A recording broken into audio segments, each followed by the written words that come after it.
Christy. Thanks for dropping by. Today we're going to finish our look-alike airman doll. And we're going to be talking about making fine details, doing the shading, doing the eyes in particular. We're going to spend a lot of time on how to get the eyes right. We'll be covering ears. We'll be talking about the fibers that I use to blend and to come up with the different colors.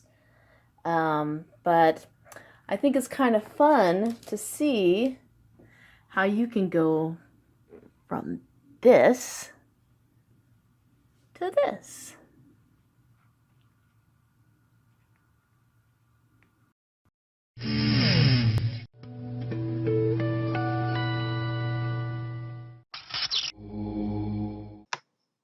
Okay, let's get started. We're going to focus on poking out the jawline. It's easiest to do this when you turn it upside down frequently and just check every angle as you go. You'll notice I do a lot of pinching and pulling with my fingers to shape the face as I'm poking along. Also, when I make a face, and I have another video on this, I poke out the negative spaces. Instead of building up and tacking on features, I poke in every place in the face that has an indentation. So the eye sockets, along the nose on either side, and doing that creates the higher points of the face. So I don't try to, roll and tack on. I just poke out negative spaces. And so that's what I'm doing here on the mouth. And then inevitably what'll end up happening though in this method is that I never seem to get the forehead big enough. So eventually you're going to see I'm going to have to build up the forehead because I just can't quite fit the whole face on there. And I'll work on building up that nose. Right now I'm going to work on this ear.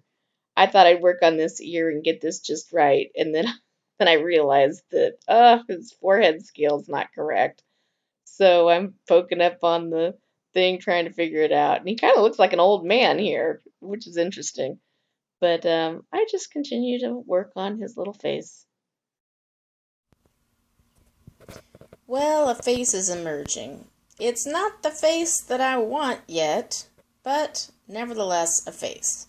So we will need to do some severe tweaking of the features. I'm still trying to get this nose right, and I'm adding to the forehead to help that work out. But we'll just keep going until we get it right. And slowly but surely, we are getting it. I think I'm on the right direction, though. I've had to add to the nose a little bit. Okay, I am super excited to be getting into making the final details on our face. This is an actual person that we're making a replica of, and I'm about to make the eyes. So I'm so excited today because I'm actually filming with 2 cameras in different angles. So hopefully that works out super great. So what we're going to do is we are going to start rolling these eyes. And so you got to start with a really, you think you've got a small piece, but then you really have to make it even tinier than you think. And probably I'll have to reduce it even some more. I'm going to try with the Berkshire wool and see, and I probably end up making an eyeball and then cutting it in half because we're dealing with such a small little, section. It's smaller, much smaller than my fingernail. It's got to be about half the size of my fingernail. So I just roll with my fingers. And if your fingers are a little bit damp, it works a little bit faster. But the Berkshire felt so quickly. It's kind of nice. I'm going to just try the Berkshire, and if it's if it's not smooth enough, then I'll switch over to Merino. But I think since it felt so quickly, it'll probably be a good thing to use. Woo! So let me just zoom in here. Make sure we've got this for you. And we're just starting on making an eyeball. Now the eyeball's going to be round, and we're going to inset it in there. It needs to be round because you have to have something for the eyelids to go over. And let me tell you, it's really the eyelids that give character and make to the face and make that face recognizable as an actual person, because boy, the shape of the eyes is just absolutely crucial. And the shape of the brow is pretty important too. But boy, if you can get those eyes correct, you are gonna nail it. So let's just I'm just going, and it's so tiny, it's hard to film it without just showing my fingers. But that's what we're doing here. Okay, we've got that just tacked into place. Just good. It's quite large, but remember, it's going to look much smaller once we put in the eyelids and punch it down with more pressure. But I don't want to do that yet, because I've got to just think, oh, this is as small as I can get it, and then you have to go, nope, it could get even smaller.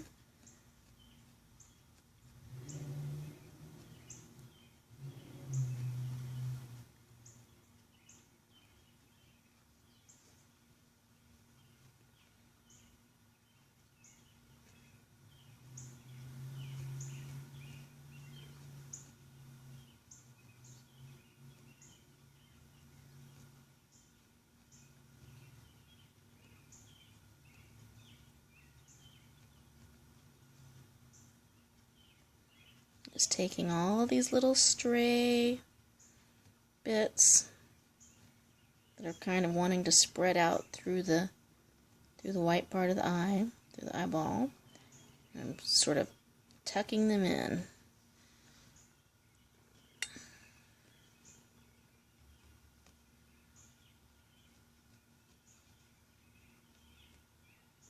And I'm purposely kind of moving this iris up, because in my photo, we see more white at the bottom of his eye. I'm going to stab a little deeper to inset his eye a little.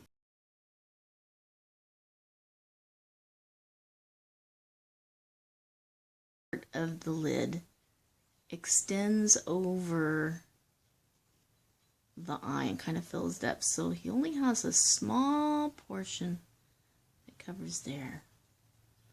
We're going to work on that hooding section after we get the lower lid, because his lower lids are very smooth, and that'll really help me shape the eye. He does have an almond-shaped eye, so that's what we're going for. And we can emphasize this when we add a little bit of color right here underneath the eyelid. We can do some shadowing. But right now we just need to get the shape of the lid right. So I'm going to get my little tiny scissors. Go ahead and snip off the edge of the lid, so I can use that as part of that same material for doing his lower lid.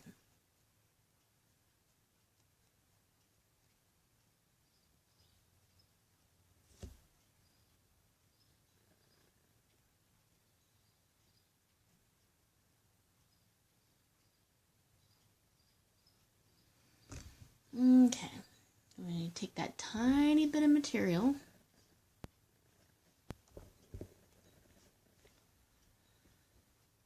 and what we need to do is just start very gently placing in his eyelids. And you'll see the eyelid is going to partially cover his eye.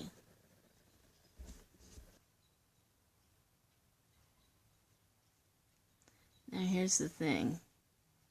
This young man has what you call hooded lids.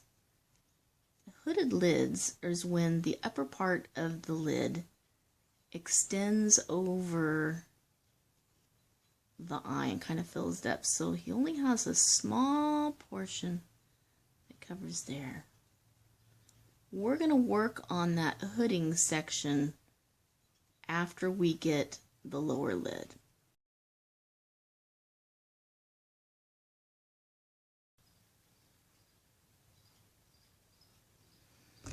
Okay, I'm going to take that tiny bit of material, start to place it on the lower lid area. It's still completely fuzzy, but that's okay. We'll shape it as we place it in.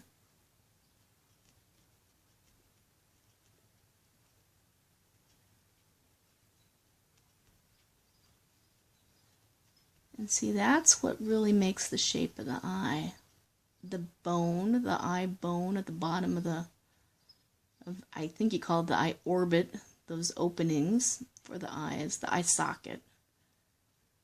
But that lower eye socket bone really determines the shape of the upper cheekbone. So I'm looking at my picture here and I see that he has sort of a V shape going in the soft tissue of his eye. So I will just go down like that and create that little V shape. And this part kind of comes down like that. We need to get his eyes looking more like that.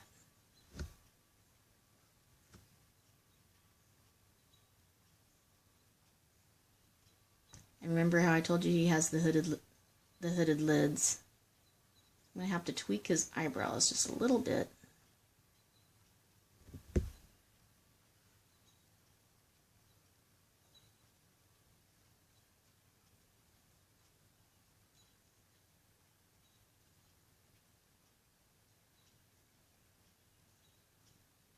Now this is also going to help when I put his eyelashes on.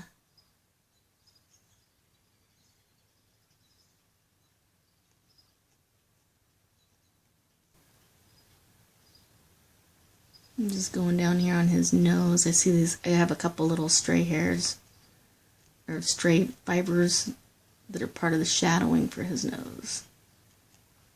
I need to firm up.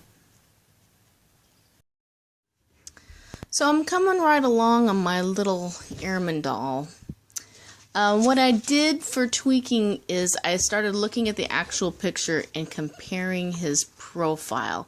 And as I was doing that, I was really focusing on this shadow that is cast by his brow. And in order to get that, I found that I really needed to poke in on his eyes, make his eyes a little more deeply set. Then I could maybe work on this cheek a little bit more to flatten it out. See, it's a little bit curved right here. And in the actual person, the shadow. Okay, so I'm just starting with some flesh-colored roving. And pulled some out. And I'm just going to start right here.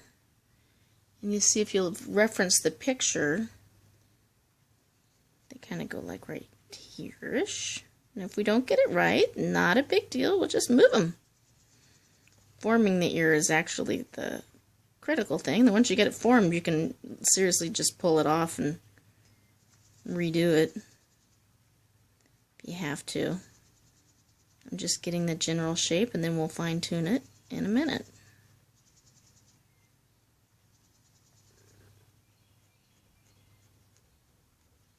Ears are super fun because they're so weird. Now what I do is I just put my finger right here at the edge to give myself some resistance. I run into my thumb. So I almost kind of felt over my thumb. going along laterally like this, just along the edge and tangling those fibers.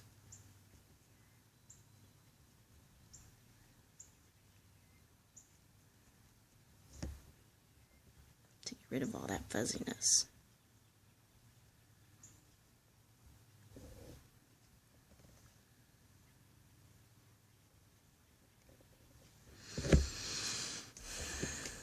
I always feel like I'm doing surgery on tiny people. Tiny plastic surgery.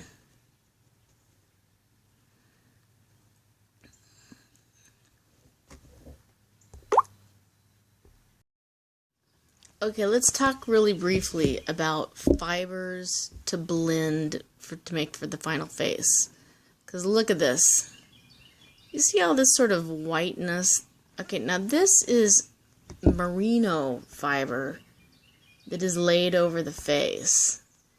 And it does not blend super well because it's so long and straightish.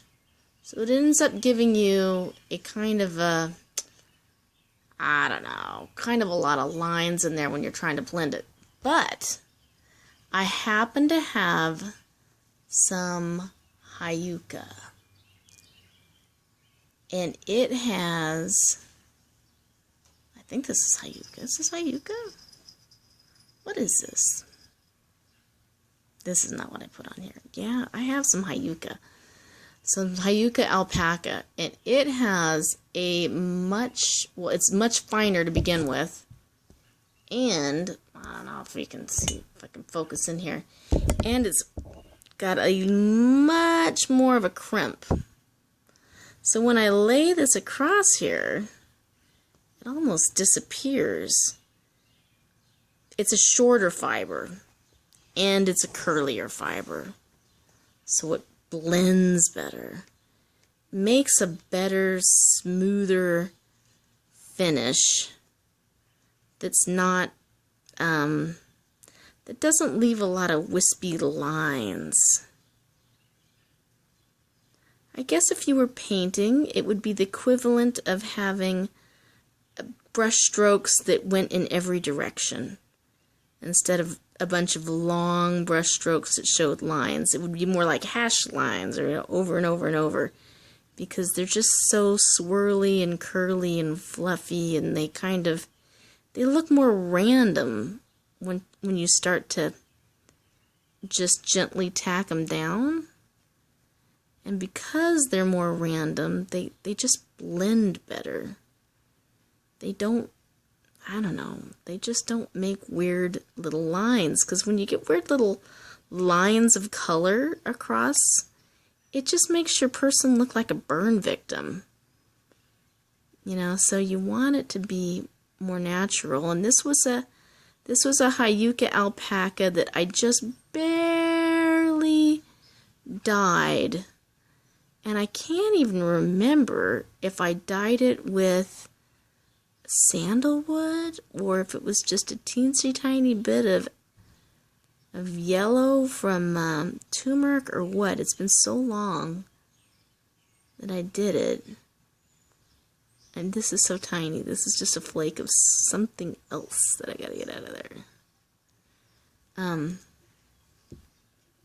See, that blends a lot better. So when you're doing your final piece and you're really trying to get your shading and everything, you know, grab some of your finer fibers. So the Hayuka, look at his forehead, looks so much better now. So much better. So much smoother, so much, I don't know, better than when I was applying these. This has some nice crimp, but it just was coming off really stripy. Now this is the silk from a silk hanky. So I just, you see, you can sort of still see the hanky part, but I was just pulling it apart, and that's what I used for the lips, and for the cheeks, and for that palm of the hand, the little crux of his thumb, where his thumb bends, and where his fingers bend. Oh, let's see if we can focus on there.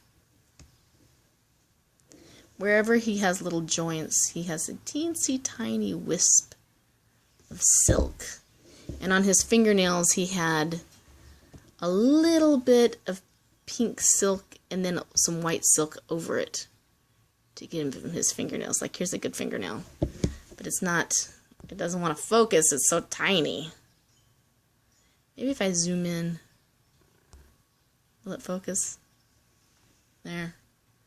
There's his tiny little fingernails. Isn't that fun? So, but he's really small, as you can see. Little bitty bitty hands. The size of my thumb. But he's got itsy bitsy fingernails. Itsy bitsy ones. So much fun. In his eye, I put a tiny, tiny bit of silk. Right in here. Maybe it'll autofocus on there. And maybe it won't. But it was like the size of a tiny nip. So you got to cut out a little cluster of silk fibers to put them in there. We'll see if we can get a better picture later. I'll try to insert a photo that I can adjust the sharpness better. Okay, so it's just these itty bitty details that I've been doing now.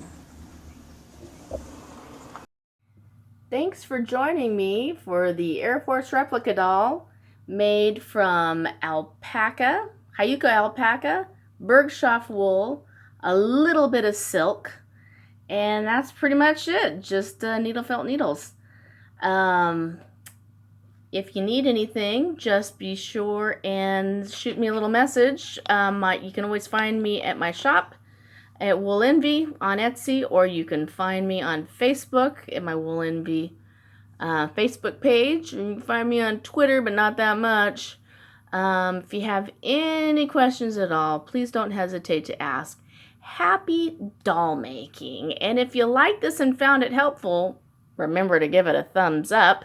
If you want to see more felting videos in needle felting, Nuno felting, wet felting, and dye techniques, and maybe even some spinning in the future, then be sure and let me know, because I would love to make videos that you all are interested in. Talk to you later. Bye-bye.